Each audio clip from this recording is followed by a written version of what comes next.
Hey everybody, in this video I'm going to show you how to change the settings for your door locking system on your ID4.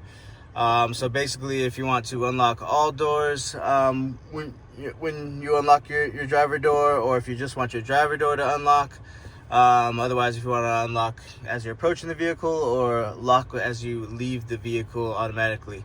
So I'm just going to show you how to do that here. So basically you're going to you'll go to your screen here and select vehicle. Okay, from this screen here, it'll be in here, but you have to scroll over. So you'll scroll over until you get to opening and closing. Then you can select opening and closing. And then here are all your functions here. You can have it to unlock all doors, unlock just your single door, or just one side or the other side. So I'm gonna leave it on all doors here. And then also keyless access, you can have active or inactive. Got mine active. You can also turn on to lock when leaving the vehicle and to unlock when approaching the vehicle.